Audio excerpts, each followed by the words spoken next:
inaan maanta ahayn bay ahayd in lagu qabto oo xabsiga lagu dhigo ayay ahayd waxaad ka mid tahay dadka ku suntan inay ka degi weyday ama lugta haya Soomaaliland waxaad ku suntan tahay qasaaraha gobolka Sool ka dhacay ee naf iyo maalba leh dadka geysta ee iyagu ka dambeeya ee ku biilqaatabaad ku suntan tahay waqtigaas ay ahayd in xabsiga lagu dhigo dulqaadka iyo isu tanaasulka iyo isjacaylka Soomaaliland darteed ayaa mudane xildhibaan lagugu yeeray adigoon u qalmin wuxuu yiri gobolada waqooyi ka yimid calankan qaydiday qalxi Talyaaniga iyo qodaxdii ka taagan Ingiriis ninkii uu ka qaxay qoosiyana waxa weeyaan maantana dad uu wax yeeli karayo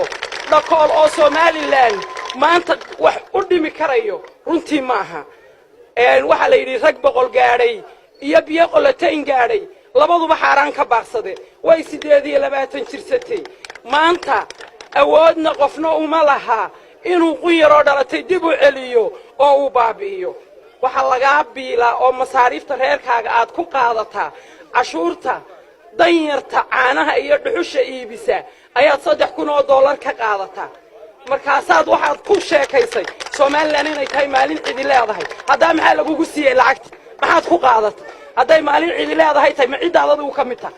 ma kamaad mid ahayn qaranka Soomaaliland baad ka mid sidaa darteed way ka qaldantay baan leeyahay way ka qaldantay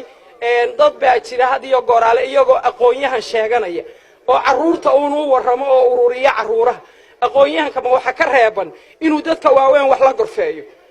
goorma loo rogay qof haduu aqoon leeyahay inuu caruurta urursado anigu waxaan ku aqaanaa qof mar haduu aqoonyahan yahay inuu dadka dhigiisa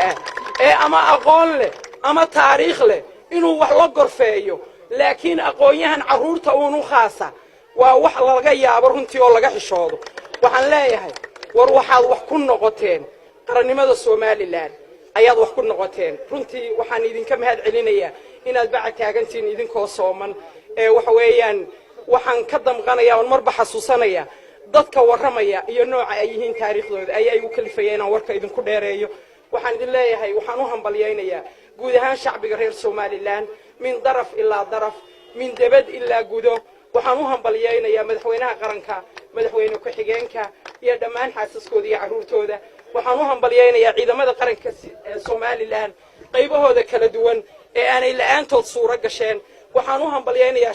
shacabka qiimaha badan ee isku duubnida ah ee isu tanaasulka ah ee la'aantood aanay jirteen ee iyagu dalkooda difaaciisa diyaar u ah ee iyagu ilaalinaya cadawgooda ka soo horjeeda waxaan idin leeyahay guulaysta walaalayaal meel kasta